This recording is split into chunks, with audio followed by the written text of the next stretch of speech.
ভাগৱত গীতাৰ এই ৩০টা উপদেশে আপোনাৰ জীৱনৰ প্ৰত্যেকটো মুহূৰ্ততে বহুত কাম দিব। আপুনি জীৱনত যেতিয়াই বিপদত পৰিব তেতিয়াই এই উপদেশকেইটাই আপোনাক উদ্ধাৰ কৰি অনাত সহায় কৰিব। গতিকে আপুনি এই উপদেশকেইটা জনাটো অতিকৈ আপোনাৰ জীৱনৰ বাবে দৰকাৰী কাম। সেইবাবে আপুনি এই ৩০টা উপদেশ একেবাৰে শেষলৈকে নিশ্চয়কৈ শুনিবলৈ চেষ্টা কৰিব। নমস্কাৰ বন্ধু বান্ধৱীসকল, মই প্ৰণৱ আৰু আপোনালোকে শুনি আছে ভিজিবল মটিভেশ্যন। গীতাৰ প্ৰথমটো উপদেশ হৈছে আপোনাৰ জীৱনৰ সকলোবোৰ দুখৰ একমাত্ৰ কাৰণ হ'ল আপুনি সকলোকে আপোন বুলি ভবাটো। আপুনি কেতিয়াবা ভালদৰে লক্ষ্য কৰিবচোন, আপোনাৰ সমগ্ৰ জীৱনৰ দুখ, সমগ্ৰ চিন্তা ভাৱনা তাৰ পৰাই আহে য'ত আপুনি আপোনাৰ আপোনসকলক বিচাৰি পায়। আপুনি যাক আপোন বুলি ভাবে, যাৰ আত্মীয়সকলৰ মাজৰ পৰাই আপোনাৰ চিন্তা ভাৱনাসমূহ আহে। এইটো মোৰ বস্তু, এইজন মোৰ আপোন মানুহ। ইয়াৰ পৰাই বন্ধু বান্ধৱীসকল আপোনাৰ জীৱনলৈ দুখ অহাটো আৰম্ভ কৰে। এজন ব্যক্তিৰ ওচৰত বহুতো ধন টকা পইচা আছিল। তেওঁ জীৱনৰ সমগ্ৰ ধন টকা পইচা খৰচ কৰি এটা ডাঙৰ ঘৰ বনালে। ওচৰৰ পাজৰৰ কেইবাখন ৰাজ্যৰো মানুহ সেই মহলটো চাবলৈ আহে। কেতিয়াবা ডাঙৰ ডাঙৰ ব্যৱসায়ীয়ে তেওঁ মহলটো কিনিবলৈ চেষ্টা কৰে, কিন্তু সেই মহলটো, সেই ঘৰটো সেই ব্যক্তিজনৰ অহংকাৰ আছিল। তেওঁ জীয়াই থকা উদ্দেশ্যই আছিল সেই ঘৰটো। এদিন সেই ব্যক্তিজন বজাৰ কৰিবলৈ গৈছিল আৰু যেতিয়া ঘূৰি আহিল তেওঁ দেখিলে যে তেওঁৰ ঘৰটোত জুই লাগি আছে। নিজৰ ঘৰটো চকুৰ আগতে দপদপকৈ জ্বলি থকা দেখি তেওঁ বৰ দুখ পালে আৰু তেওঁ নিজৰ অন্তৰতে ক'লে, যদি এই ঘৰটো বাচি নাথাকে তেন্তে ময়ো জীয়াই নাথাকোঁ এই সংসাৰত। এনেদৰে মনত ভাৱ আহি তেওঁ সেই পুৰা জুইতে জাপ দিবলৈ চেষ্টা কৰিছিল, কিন্তু অন্য ফালৰ পৰা এজন মানুহে তেওঁক ৰখাই পেলাই ক'লে, হেৰা বন্ধু, আপোনাৰ যে এই ঘৰটো দেখিছে, এই ঘৰটোৰ বিক্ৰী কৰিবৰ বাবে আপোনাৰ সন্তানে কালিয়েই পৰিকল্পনা কৰিছিল আৰু তেওঁ এটা উচিত দামত সেই ঘৰটো বেলেগ এজন ব্যক্তিক বিক্ৰী কৰি দিলে। যেতিয়াই ব্যক্তিজনে সেই বিশেষ মানুহজনৰ মুখেৰে এইষাৰ কথা গম পালে যে সেই ঘৰটো এতিয়া তেওঁৰ নহয়, অৰ্থাৎ যিটো ঘৰ জ্বলি আছে সেইটো তেওঁৰ জ্বলা নাই, তেতিয়া তেওঁৰ সকলো চিন্তা আৰু দুখ নিমিষতে নাইকিয়া হৈ গ'ল। আৰু সকলো চিন্তা নাশ হোৱাৰ পিছত ঘৰটো জ্বলি থকা চাই থকা মানুহবিলাকৰ মাজত সোমাই তেওঁৰ সেই ঘৰটো জ্বলা চাবলৈ ধৰিলে। আৰু অলপ দেৰিৰ পিছত তেওঁৰ সন্তানটো তালৈ আহিল, তেওঁৰ নিজ পুত্ৰ তালৈ আগমন কৰিলে। তেওঁ যেতিয়াই তেওঁৰ সন্তানক দেখিলে ওচৰলৈ মাতি আনি বহুত আশীৰ্বাদ দিলে, শলাগিব ধৰিলে যে তোমাৰ নিচিনা সন্তান সকলো পিতৃ মাতৃয়ে পাওক। তুমিতো মোৰ জীৱনটোৱেই বচাই দিলা, তুমি মোৰ গোটেই সমগ্ৰ দুখ সুখ সকলো তোমাৰ ওপৰতে এতিয়া নিৰ্ভৰ কৰে।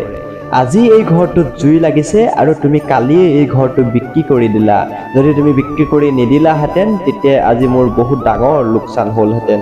তেতিয়া তেওঁৰ সন্তানে মাত লগালে যে পিতা, মই এই ঘৰটো বিক্ৰী কৰিম বুলি ভাবিছিলোঁ ঠিকেই, কালি কথাও পাতিছিলোঁ, কিন্তু এতিয়ালৈকে এই ঘৰটো বিক্ৰী কৰি দিয়া হোৱা নাই। যেতিয়াই তেওঁ দেউতাকে এইষাৰ কথা গম পালে যে সেই ঘৰটো এতিয়াও অন্যক বিক্ৰী কৰা হোৱা নাই, তেতিয়া তেওঁ পুনৰ দুখত ভাঙি ছিঙি গ'ল আৰু চিঞৰি চিঞৰি কান্দিবলৈ ধৰিলে। ঘৰটো একেটাই, মানুহজনো একেটাই, কিন্তু যেতিয়ালৈকে সেই ঘৰটো তেওঁৰ আছিল তেতিয়ালৈকে তেওঁৰ দুখ আছিলে, কষ্ট আছিল, কিন্তু যেতিয়ালৈকে সেই ঘৰটো তেওঁ যেতিয়া নহয় অন্য এজনৰ, তেওঁৰ সুখত আনন্দত আত্মহাৰা হৈ পৰিছিল। যেতিয়ালৈকে নিজৰ সম্পত্তি থাকে, নিজৰ বস্তু থাকে তেতিয়ালৈকে দুখত থাকে, যেতিয়া আনৰ হৈ যায় তেতিয়া তেওঁৰ মনত কোনো দুখ কষ্ট একোৱেই নাথাকে। ঠিক একেদৰেই মানুহৰ জীৱনত কোনোবা এডোখৰ মাটি, কোনোবা এটা ঘৰ, কোনোবা এটা সম্পত্তি নাইবা কোনোবা এজন ব্যক্তিক নিজৰ বুলি ভাবি লোৱা হয়, আত্মীয় বুলি ভাবি লোৱা হয়, তাৰ পৰাই সকলো দুখবিলাক আৰম্ভ হ'বলৈ আৰম্ভ কৰে। গতিকে মানুহৰ জীৱনত যিটো বস্তুকেই আপুনি জীয়াই থকাৰ উদ্দেশ্য বুলি ধৰি লয়, নিজৰ আত্মীয় বুলি ভাবি লয়, যিজন মানুহক আপুনি আত্মীয় বুলি ভাবি লয়, যিটো কাম নকৰিলে আপুনি থাকিব নোৱাৰে, তেওঁক সেই কামটো বহুত ভাল পায়, সেই কামটোৰ পৰাই আপোনাৰ জীৱনত সমস্যাৰ সৃষ্টি হ'বলৈ আৰম্ভ কৰে। সেই ব্যক্তিজনৰ পৰাই আপোনাৰ জীৱনত সমস্যাৰ সৃষ্টি হ'বলৈ ধৰে।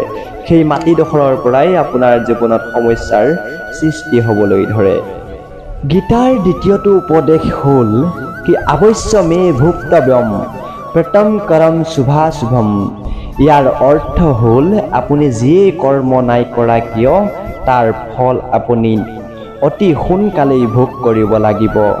যদি আপুনি ভাল কৰ্ম এটা কৰিছে তেন্তে সেই ভাল কৰ্মৰ ফলটোৱে আপুনি জনা বা নজনাকৈয়ে আপোনাক কেতিয়াবা সেই বিপদ এটাৰ পৰা উদ্ধাৰ কৰিব। আৰুহে যদি আপুনি পাপ কৰিছে, যদি বেয়া কাম কৰিছে, তেতিয়া তাৰ কৰ্মৰ ফল আপুনি অৱশ্যই পাব। লাগিলে আপুনি বেয়া কৰ্ম যিমানেই চালাকিৰে নকৰে, যিমানেই লুকাই চুৰি কৰি নকৰে, কথাতেই কয় নহয় সেই পৰাত্মা পৰম ঈশ্বৰৰ চাৰিওটা চকু আছে। তেওঁ অনবৰতেই এইটোৱেই লক্ষ্য কৰি আছে কোনে কি কৰ্ম কৰিছে, কোনে কি কৰ্ম নাই কৰা। আমাৰ প্ৰত্যেকটো কামৰ ওপৰত তেওঁৰ নজৰ ৰাখিছে। এখন গাঁৱত দুজন বন্ধু আছিল। তেওঁলোকে এদিন বিচাৰ কৰিলে যে এইখন গাঁৱত থাকি আমি ধন টকা পইচা উপাৰ্জন কৰিব পৰা নাই। দুয়োজন বন্ধু এই কথাষাৰ ভাবি ধন উপাৰ্জন কৰিবলৈ চহৰলৈ আগমন কৰিলে। কেইটামান বছৰ চহৰত কটাই কৰ্ম কৰি তেওঁলোকে ভালেমান টকা উপাৰ্জন কৰিলে। আৰু তাৰ পিছত তেওঁ ভাবিলে যে আমি এতিয়া নিজৰ গাঁৱলৈ উভতি যাওঁ। পৰ্যাপ্ত পৰিমাণে আমি যেতিয়া ধন কমাই উপাৰ্জন কৰি ল'লোঁ, আমি এতিয়া গাঁৱলৈ যাব পৰা হ'লোঁ। আৰু সেইটো সময়ত আজিৰ দৰে যাতায়াত ব্যৱস্থা ইমান উন্নত নাছিল। দুয়োজন বন্ধুৱে খোজকাঢ়িয়ে গাঁৱলৈ যাত্ৰা কৰিবলগীয়া হৈছিল। অলপ দূৰ গৈ যোৱাৰ পিছতে আন্ধাৰ হৈ থাকিল আৰু তেওঁলোকে বিচাৰ কৰিলে যে আজি ৰাতিটো আমি ইয়াতেই কটাই দিওঁ। এজন বন্ধুৱে ক'লে, মই ইয়াতেই ৰখি এই টকা পইচাখিনি সুৰক্ষিত কৰি ৰাখোঁ আৰু তুমি বজাৰলৈ গৈ আমি ৰাতিৰ আহাৰটো বজাৰ কৰি আনা। যেতিয়া বন্ধুজন বজাৰলৈ বজাৰ কৰিবলৈ গ'ল, তেতিয়া তেওঁৰ মনত পাপে আগুৰি ধৰিলে আৰু তেওঁ মনে মনে ভাবিলে যে মই যদি মোৰ বন্ধুক এই জংঘলৰ মাজতেই হত্যা কৰি দিওঁ তেন্তে গোটেই পইচাখিনি মোৰ নিজৰ হৈ যাব আৰু মই তাকেই যদি নকৰোঁ ইয়াৰ আধাখিনি ধন তেওঁক দিব লাগিব। আৰু মনত এনে কুবিধি অহাৰ পিছত তেওঁ বন্ধুজনৰ আহাৰত বিষ মিহলাই দিলে আৰু যেতিয়াই তেওঁৰ বন্ধুজনে সেই আহাৰ গ্ৰহণ কৰিলে তেওঁ থিতাতে মৃত্যুক আঁকোৱালি ল'লে। আৰু সেই ব্যক্তিজনে গোটেই ধনখিনি লৈ নিজৰ ঘৰলৈ উভতি আহিল। আৰু অলপ দিন যোৱাৰ পিছত সেই ব্যক্তিজনৰ ঘৰত এটা পুত্ৰ সন্তানৰ জন্ম হ'ল। আৰু জন্ম হোৱাৰ পিছৰে পৰা পুত্ৰ সন্তানটোৰ একেৰাহে বেমাৰ আজাৰ নেৰা নেপেৰা হ'ল। ব্যক্তিজনে নিজৰ জীৱনত যিমান ধন টকা পইচা উপাৰ্জন কৰিছিল সমগ্ৰ ধন টকা পইচা তেওঁৰ পিতকৰ চিকিৎসা কৰাৰ নামতেই শেষ কৰি দিবলগীয়া হ'ল। সন্তানটো ডাঙৰ হৈ যাব ধৰিলে আৰু ব্যক্তিজনৰ ধন টকা পইচা কমি যাব ধৰিলে। যেতিয়া ব্যক্তিজনৰ সন্তানটো অকণমান ডাঙৰ হ'ল, বুজি পোৱা হ'ল, এদিন দেউতাকে তাক সুধিলে যে পিতাই তই ভাল নহওঁ কেলে, তোৰ বেমাৰ সুস্থ নহয় কিয়? মই জীৱনৰ সমগ্ৰ উপাৰ্জনৰ টকা পইচা তোৰ চিকিৎসাৰ নামতেই শেষ কৰি দিছোঁ, তথাপিতো তই ভাল নহওঁ কিয়? তেতিয়া তেওঁৰ সন্তানে কি ক'লে আপুনি শুনিলে গাৰ নোম শিয়ৰি আহিব। তেতিয়া সন্তানটোৱে ক'লে, কোন পিতা, কোন সন্তান, কাৰ কথা তুমি কৈ আছা? মই তোমাৰ সন্তান নহয়, মই তোমাৰ সেই মিত্ৰ, যিজন মিত্ৰক তুমি জংঘলত কেইটামান পইচাৰ বাবে লোভত পৰি আহাৰত বিষ খুৱাই হত্যা কৰিছিলা। মই সেইজন মিত্ৰ তোমাৰ। মই যোৱাটো জন্মৰ সেই হিচাপ নিকাচখিনি ক্লিয়াৰ কৰিবৰ বাবেই তোৰ ঘৰত সন্তান ৰূপে জন্মগ্ৰহণ কৰিছোঁ আৰু অতসীন কৰিছোঁ। গতিকে গীতাৰ দ্বিতীয়টো উপদেশ হ'ল যোনে যিমান চালাকিৰে নিজৰ বেয়া কৰ্ম নকৰিলেও সেই কৰ্মৰ ফল আজি নহয় বা কালিলৈ উপভোগ কৰিবলগীয়া হ'বই। এই পৃথিৱীত কোনো এজন ব্যক্তিয়েই তেওঁৰ কৰ্মৰ ফল উপভোগ নকৰাকৈ হাত সাৰিব যাব নোৱাৰিব। গীতাৰ তৃতীয়টো উপদেশ হ'ল আজিত জীয়াই থাকক, অহা কালিলৈৰ কথা চিন্তা কৰিব নালাগে। যিজন ব্যক্তিয়ে যোৱা কালিৰ ঘটনাবিলাক নাইবা আহিব লগা কালিলৈৰ ঘটনাবিলাক মনত পেলাই দুখ কৰি থাকে তেওঁ কেতিয়াও নিজৰ জীৱনটো উপভোগ কৰিব নোৱাৰে। আপোনাক জীৱনটোত কেৱল তেতিয়াই উপভোগ কৰিব পাৰিব যেতিয়া আপুনি জীৱনটো আজি জীয়াই থাকিব, বৰ্তমানত জীয়াই থাকিব। পাৰ হৈ যোৱা দিনবিলাকৰ আৰু আহিব লগা দিনবিলাকৰ কোনো বাস্তৱিক ৰূপ নাথাকে। সেই দিনসমূহ কেৱল আপোনাৰ বুদ্ধি আৰু আপোনাৰ বিচাৰত নিৰ্ভৰ কৰে। সেই দিনবিলাকৰ কোনো বাস্তৱিকতা নাথাকে। আপুনি সেই দিনবোৰ ইচ্ছা কৰিলে নিজৰ বুদ্ধি আৰু নিজৰ জ্ঞানেৰে সুন্দৰ কৰি সজাই ল'ব পাৰে, অন্যথা আপোনাৰ কুবুদ্ধিৰে সেই দিনবিলাক একেবাৰেই নৰমভাৱে জীয়াই থাকিব পাৰে। গীতাৰ চতুৰ্থটো উপদেশ হ'ল, যিজনে আপোনাৰ লগত বেয়া কৰে, আপোনাক যিজনে অহিত কাম কৰে, আপোনাৰ দুখ হ'বলগীয়াকৈ আপোনাক কাম কৰে, সেইজন ব্যক্তিক দণ্ড নিশ্চয়কৈ দিব লাগে। যদি আপুনি তেওঁৰ কৰ্মবোৰ সহ্য কৰি গৈ থাকে, তেন্তে তেওঁ আপোনাৰ ওপৰত আৰু অত্যাচাৰ কৰিবলৈ চেষ্টা কৰিব। যদি আপুনি এইবোৰ অত্যাচাৰ সহ্য কৰে, তেন্তে তেওঁৰ পাপৰ অংশীদাৰ আপুনিও হ'ব লাগিব। মহাভাৰতৰ যুদ্ধত অৰ্জুনে শ্ৰীকৃষ্ণক কৈছিল যে, সখা, মই যিসকলৰ লগত যুদ্ধ কৰিবলৈ গৈ আছো, তেওঁলোক মোৰ নিজৰ ককাই ভাই। মোৰ শিক্ষাগুৰু আছে, মই তেওঁলোকৰ সন্মুখত কিদৰে নিজৰ অস্ত্ৰ দাঙি লওঁ। তেতিয়া ভগৱান শ্ৰীকৃষ্ণই অৰ্জুনক সম্বোধি ক'লে, সখা, তুমি যিসকলক তোমাৰ ককাই ভাই বুলি সম্বোধন কৰিছা, সকলো অধৰ্মী। তেওঁলোক পাপৰ পক্ষত থিয় হৈ আছে, আৰু যদি তুমি তেওঁলোকক বধ নকৰা, তেন্তে তেওঁলোকে পৃথিৱীত পাপৰ সংখ্যা আৰু বঢ়াই গৈ থাকিব। কিয়নো কোনো এজনে যদি পাপীসকলক নৰক বাধা প্ৰদান নকৰে, সেই পাপীসকলে আৰু পাপ কৰি গৈ থাকে।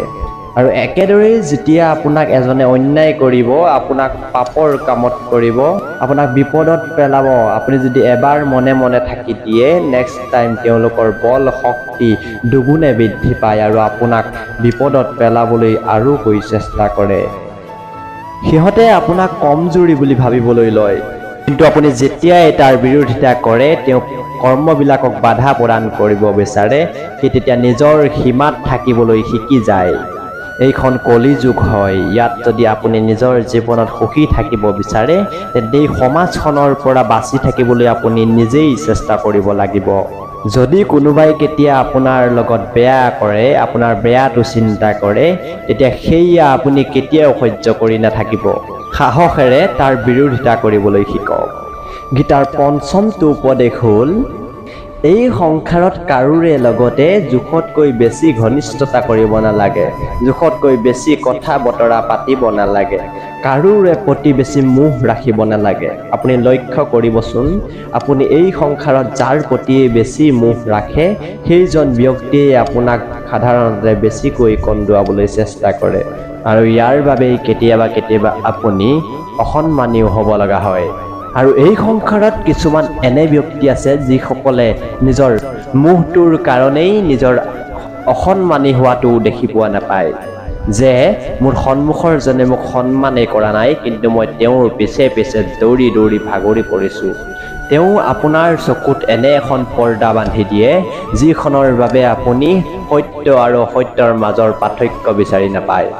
বাস্তৱিকতাত সম্পৰ্কবিলাকে দোষ নিদিয়ে, আপোনাক দুখ দিয়ে আপোনাৰ মোহ মায়াই। যিদিনাখনেই এই মোহ খতম হ'ব, শেষ হৈ যাব, সেইদিনাখনেই আপুনি লক্ষ্য কৰিব আপোনাৰ জীৱনত কোনো ধৰণৰ দুখ থাকিব নোৱাৰে।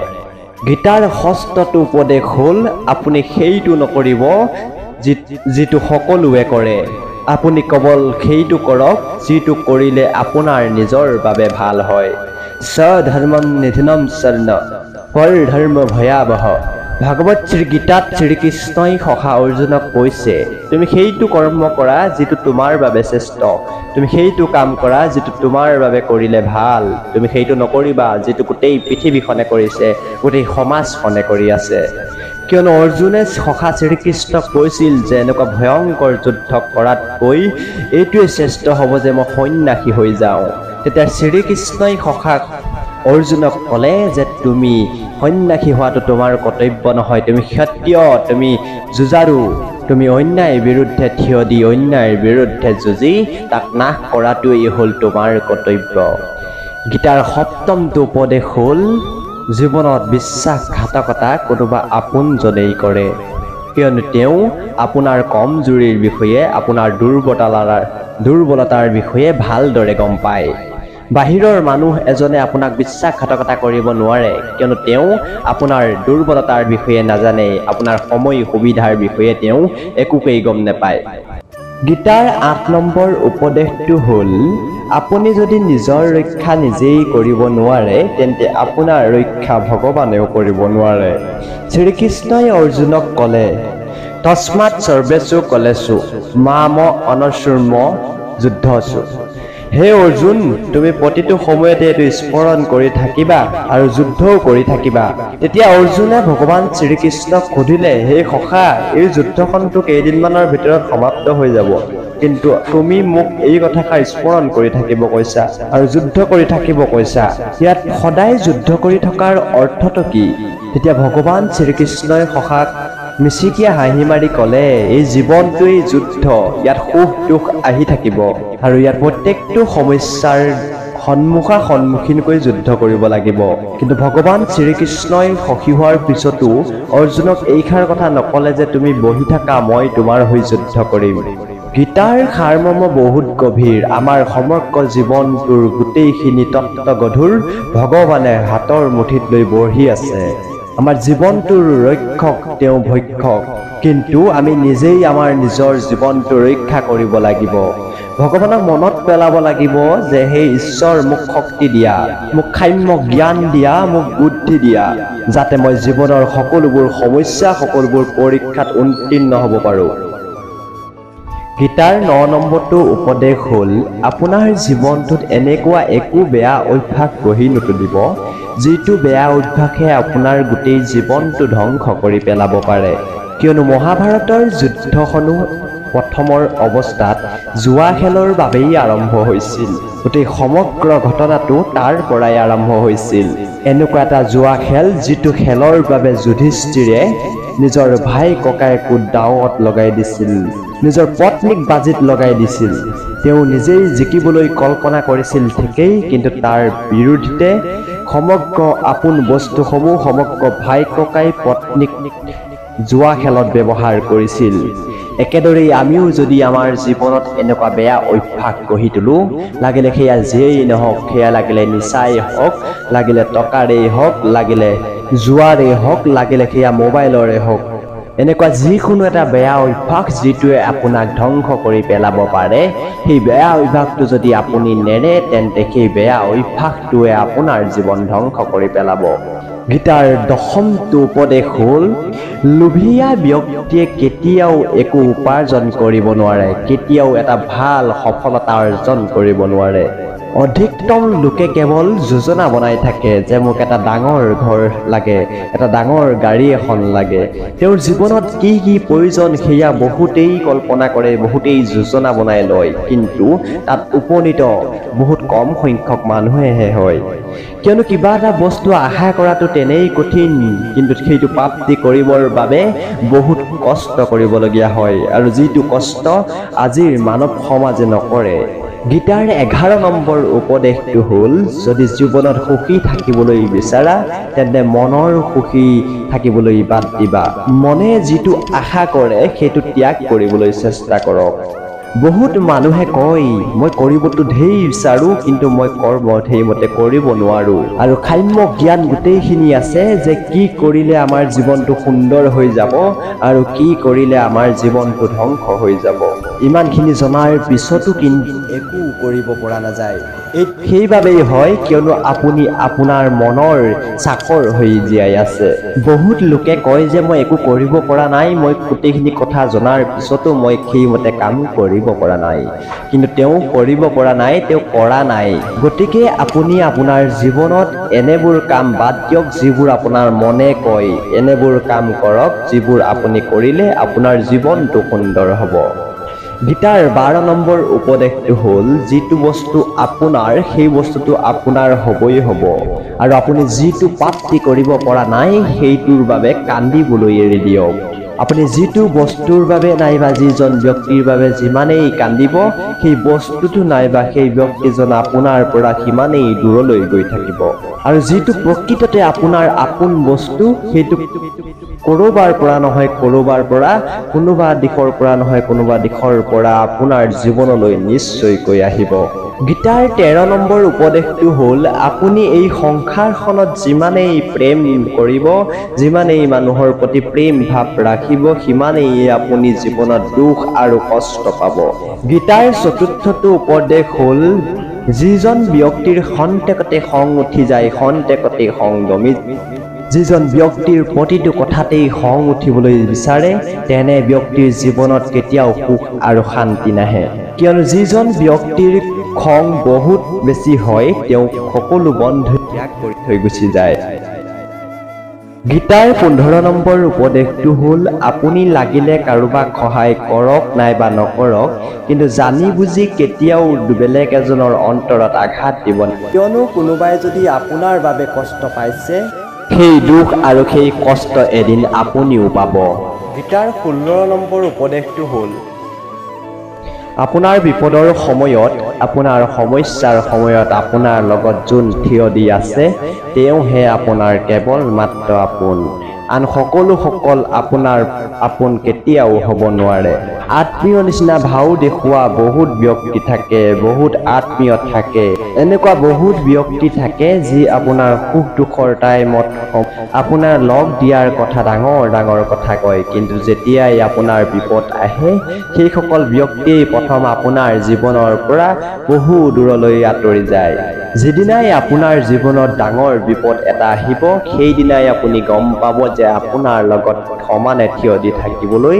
আপোনাৰ আপোন কোন আছে কিয়নো সেইটো সময়তে আপোনাৰ আত্মীয় সকলো পলাই পতং দিয়ে গীতাৰ 17 নম্বৰ উপদেশটো হ'ল যিটোৱেই সংঘটিত নহয় কিয় আপোনাৰ জীৱনত যিটোৱেই ঘটনা নঘটক সকলো ভালৰ বাবে হয় যিটো হৈ আছে সেয়াও ভালৰ বাবেই হৈ আছে আৰু আহিবলগীয়া ভৱিষ্যত দিনবিলাকত যিটো হ'ব সেয়াও আপোনাৰ ভালৰ বাবেই হ'ব ভালৰ এয়া বহুত গভীৰ অৰ্থ আপোনাৰ জীৱনত এনেকুৱা বহু ঘটনা সংঘটিত হয় যেতিয়া আপোনাৰ মনত আহে যে মোৰ লগতেই এইটো কিয় ঘটনা সংঘটিত হৈছে মোৰ লগতেই হোৱাব লাগিছিল এই সকলোবোৰ আৰু সেই ঘটনাবোৰ পাৰ হৈ যেতিয়া বহুত দিন গুচি যায় তেতিয়া আমি নিজেই বুজি পাওঁ যে তেতিয়া যদি সেই ঘটনাটো মোৰ লগত নহলহেঁতেন আজি মই এইটো পৰ্যায়ত নাথাকিলো হয় গীতাৰ 18 নম্বৰ উপদেশটো হ'ল প্ৰত্যেকটো কাম বুজি লৈ কৰাটোৱেই হ'ল যোগ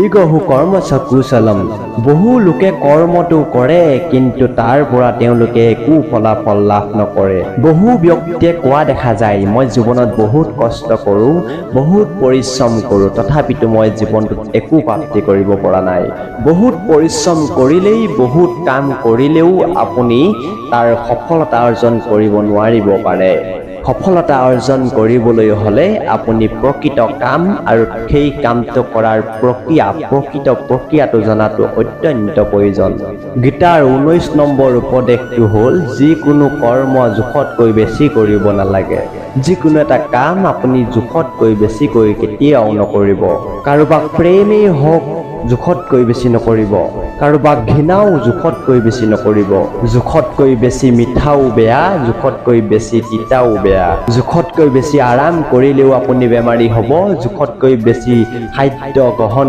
কৰিলেও আপুনি বেমাৰী হ'ব জোখতকৈ বেছি ভোকত থাকিলেও আপোনাৰ লোকচান হ'ব আৰু জোখতকৈ বেছি টোপনি ক্ষতি কৰিলেও আপোনাৰ লোকচান হ'ব গতিকে আপোনাৰ জীৱনটো আপুনি সন্তুলিতভাৱে জীয়াই থাকক গীতাৰ 20 নম্বৰ উপদেশটো হ'ল আপুনি যাকেই বেছি মহত্ব দিব তেওঁ কেতিয়াও আপোনাক মহত্ব নিদিয়ে আপুনি কেতিয়াবা লক্ষ্য কৰিছেনে আপোনাক অসন্মানী কোনে কৰে আপোনাক অসন্মানী সেইসকল ব্যক্তিয়ে কৰে যাক আপুনি বেছিকৈ গুৰুত্ব দিয়ে যাক আপুনি বেছিকৈ মহত্ব দিয়ে বেলেগ এজনক সন্মান দিয়াটো ভাল কথা কিন্তু বেলেগ এজনক জোখতকৈ যদি আপুনি বেছি সন্মান দিবলৈ যায় তেন্তে সেইজনৰ চকুত আপোনাৰ এই সন্মান নাইকিয়া হৈ যাব সেইবাবে আপোনাৰ জীৱনত কেতিয়াও কাৰোকেই আপোনাৰ সমগ্ৰ বুলি ভাবিব নালাগে গীতাৰ 22 নম্বৰ উপদেশটো হ'ল কাৰোৰে ওপৰত আপুনি চকু মুদি কেতিয়াও বিশ্বাস নকৰিব।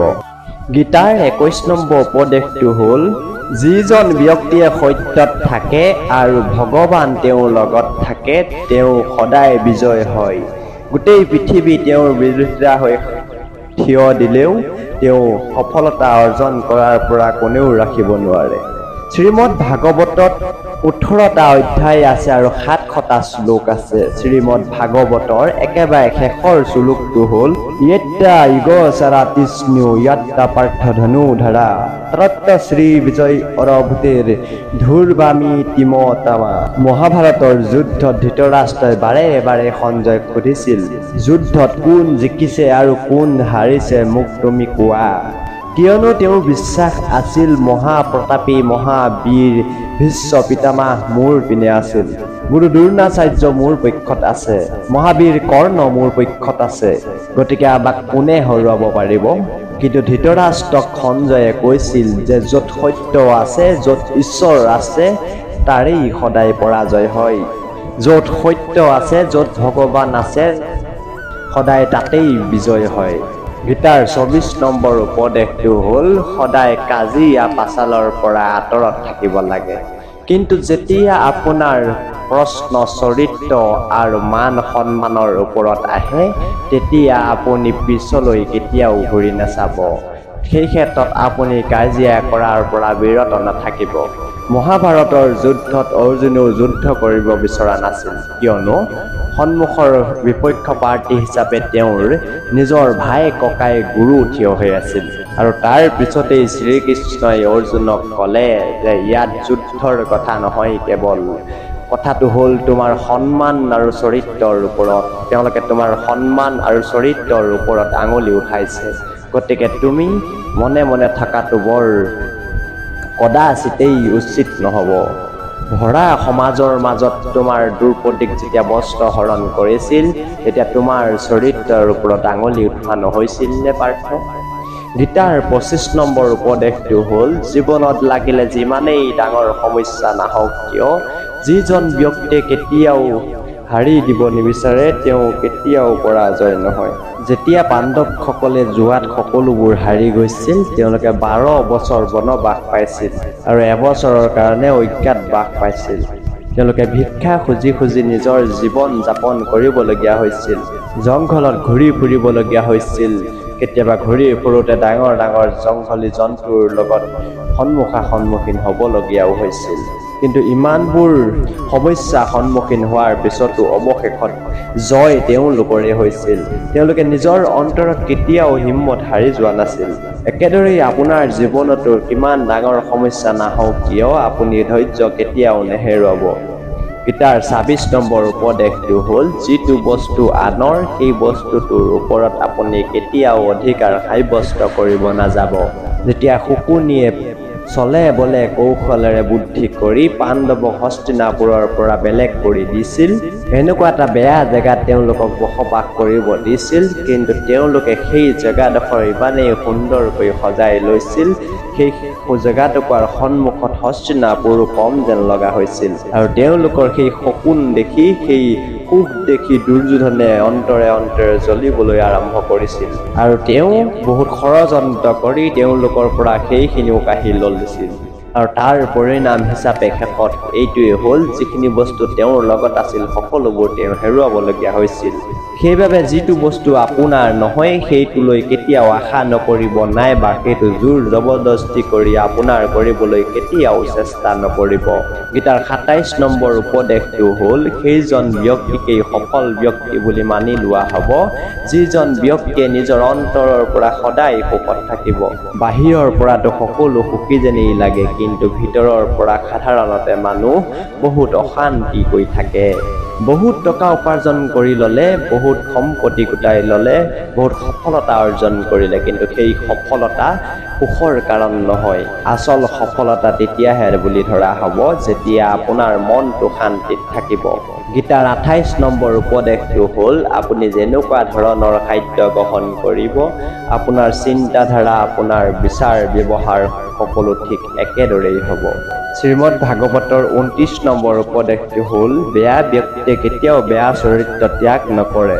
আপুনি সেইজন ব্যক্তিৰ লগত যিমানেই ভালদৰে চলিবলৈ চেষ্টা নকৰে আপোনাক দুখ আৰু কষ্ট দিবই দিব। সেইবাবে যোৱাৰ যেনেকুৱা চৰিত্ৰ সেইজন ব্যক্তিৰ লগত আপুনিও সেইদৰে আচাৰ ব্যৱহাৰ কৰক। বেয়া ব্যক্তিজনৰ সন্মুখত আপুনি যিমানেই ভাল আচৰণ নেদেখাওক কিয় তেওঁ কেতিয়াও ভাল নহয়। গীতাৰ 30 নম্বৰ উপদেশটো হ'ল যি ব্যক্তিয়ে জীৱনত সময়ৰ সৎব্যৱহাৰ নকৰে, সময়ৰ কাম সময়ত কৰি শেষ নকৰে, সেই ব্যক্তি কেতিয়াও জীৱনত সফলতা অৰ্জন কৰিব নোৱাৰে। সময়ে আপোনাৰ জীৱন। আপুনি যদি সময়ৰ সৎব্যৱহাৰ নকৰি সময় অপব্যৱহাৰ কৰে তেন্তে জীৱনটোত আপুনি একোৱেই অৰ্জন কৰিব নোৱাৰিব, একোৱেই আপোন কৰি ল'ব নোৱাৰিব। যদিহে জীৱনত কেতিয়াবা আপুনি সফলতা অৰ্জন কৰিব বিচাৰে তেন্তে সময়ৰ সৎব্যৱহাৰ কৰিব বিচাৰক। যিসকল ব্যক্তিয়ে গীতাৰ এই 30টা উপদেশ হৃদয়ংগম কৰি এই 30টা উপদেশ মানি চলিব বিচাৰে তেওঁলোকে জীৱনত সদায় সফলতা অৰ্জন কৰিব পাৰিব। আপুনি যেতিয়াই দুখত নপৰক, যেতিয়াই আপোনাৰ মন বেয়া নালাগক কিয় আপুনি গীতাৰ এই 30টা উপদেশ এবাৰ শুনক, আপোনাৰ ভাল দিন নিশ্চয়কৈ আহিব।